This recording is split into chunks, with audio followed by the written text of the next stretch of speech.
Hello and welcome to the radiotimes.com Doctor Who podcast. My name's Hugh, and once again this week I am joined by radiotimes.com gaming editor Rob Lean. I don't know why I always give you your title because this isn't about gaming, but it's a fact, right? It's a fact. That's your job.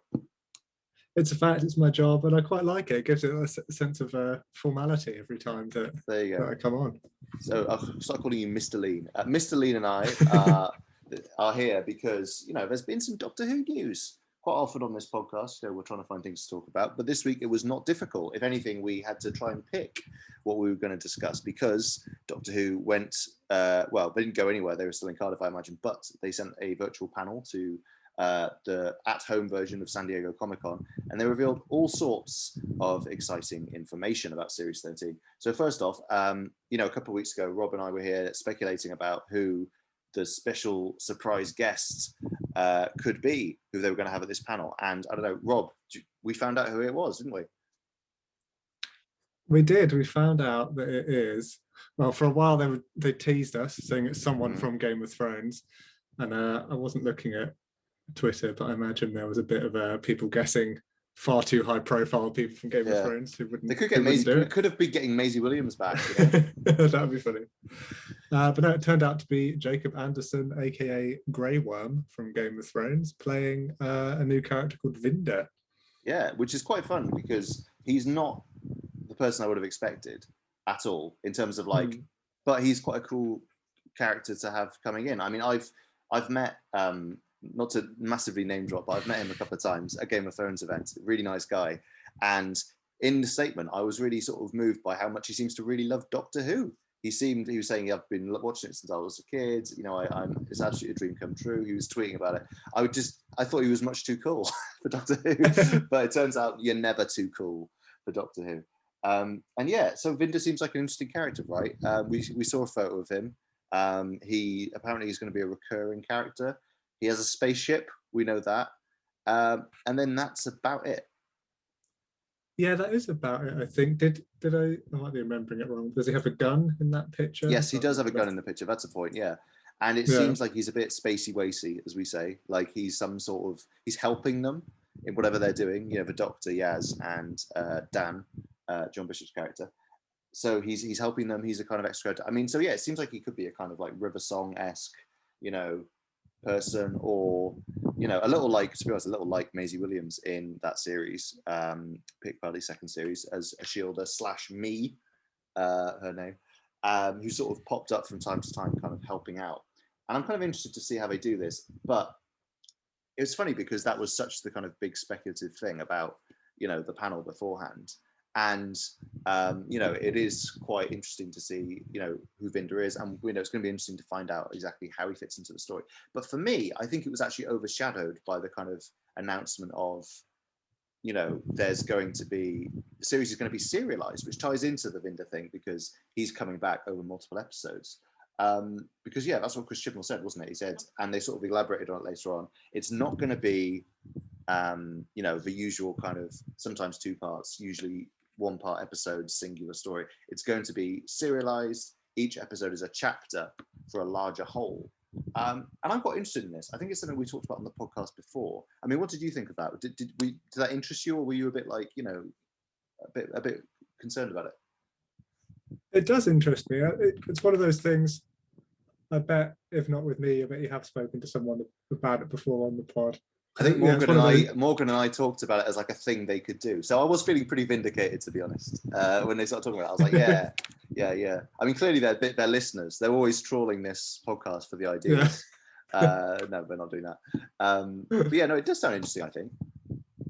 Yeah, I think it'll be cool. And it's I think it's something worth trying as well, because it's different.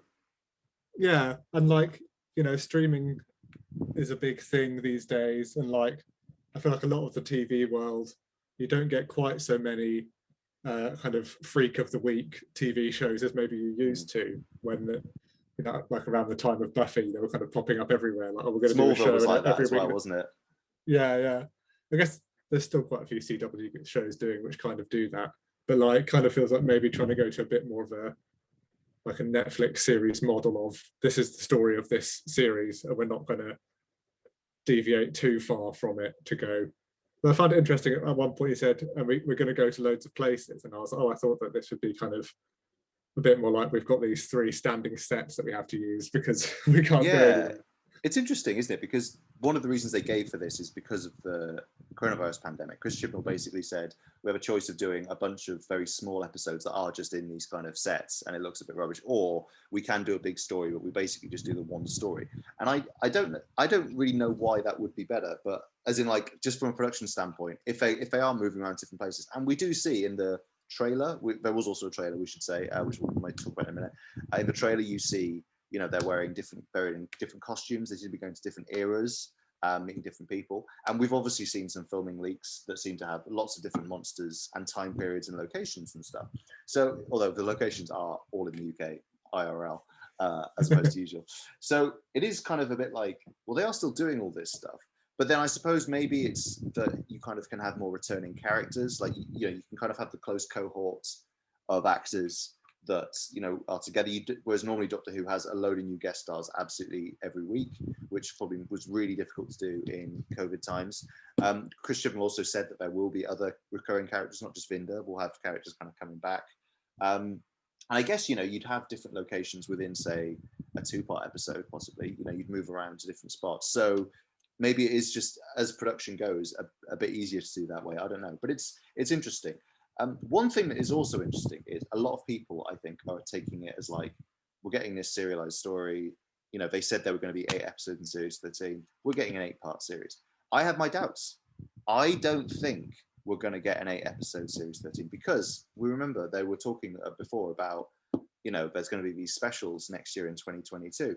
And I think that's included within the 8. I could be wrong, but I think that we're much more likely to get a kind of 5 or 6 episode serial this autumn, then a little break, then maybe a sort of like festive special on New Year's Day, then maybe a special like later in the year next year. Partly because I'm a bit like, an 8-episode serial is quite a lot, whereas like a 5 or 6 episode sounds kind of plausible, you know, like Torchwood did that for Children of Earth over the course of a week. But yeah, no, it's interesting. I mean, did you see the thing John Bishop said about the cliffhangers as well? Yes, I thought in my head there, I thought it was a wrong John Bishop thing because I was watching it back just before we got on Zoom, and I was at the bit where John Bishop is saying about how he farted on set. So yeah. That's the bit I wanted to talk about in the podcast. Yeah. We've got a 5-minute section on that. But the thing he did say was, he said that, you know, it's full of shocks, which they do always say, but they said there's a cliffhanger every week, you know, to sort of pull you through to the next one. And I kind of thought, to be honest, I don't hate that as an idea. Like that sounds, I like the idea of Doctor Who being exciting and having mysteries and stuff. Not just because it gives us something to write about on RadioTimes.com, but also because I think it makes it exciting, right? It kind of makes it water cooler TV. And if that comes from this serialization element, that's good, I think. Yeah, definitely. So that is the thing sometimes with having like a whole new kind of concept every week, is that you normally, unless it's a 2-parter, have to then resolve that concept within the week. Yeah.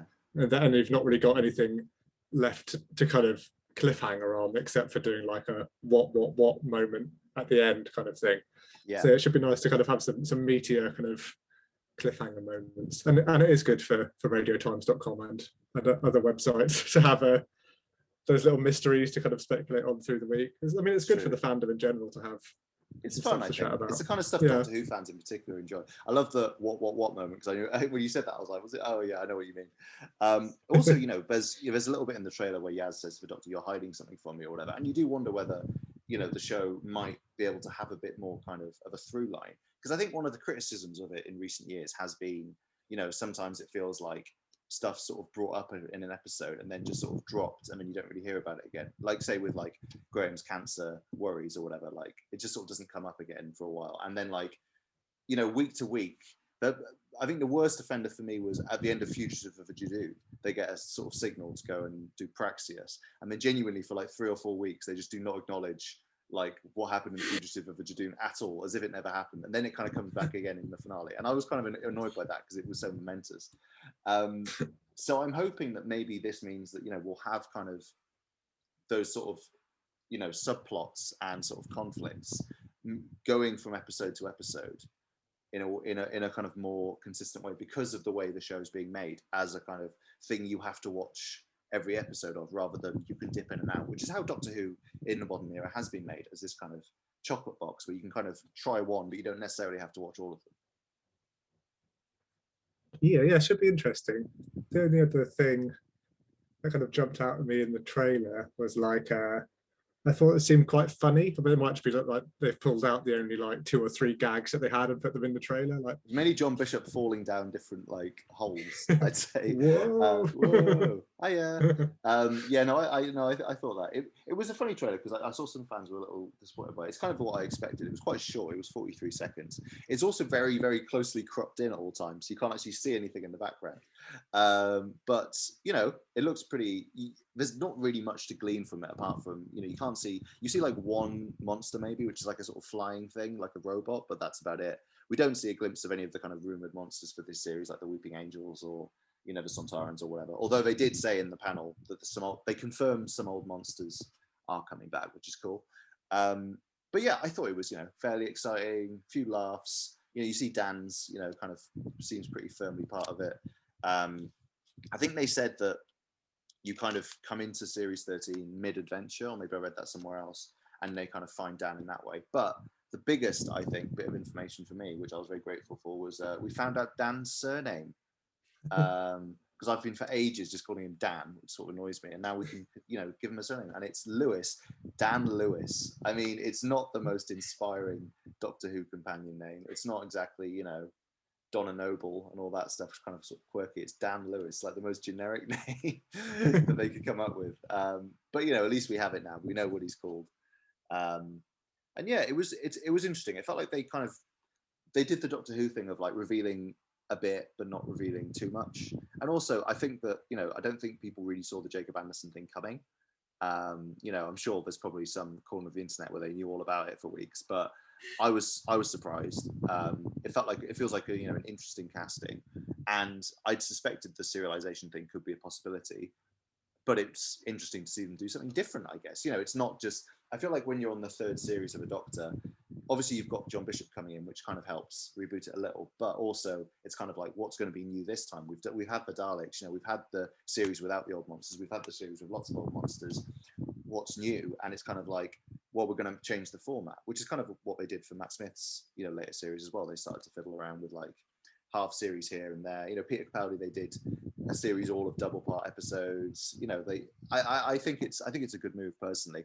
Although I, you know, retain the right to retract that comment when it is a terrible idea and everyone hates it, and I'll be like, oh yeah, I hated this from the start.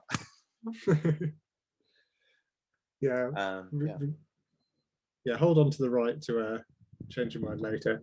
I'd love if, like, you know, you'd have to do 5 or 7 cliffhangers or whatever, depending on how many weeks it is. I can just imagine there being some not very thrilling cliffhangers. Yeah, there might be some where we're like, is that a cliffhanger? Really? Yeah. No, I know what you mean.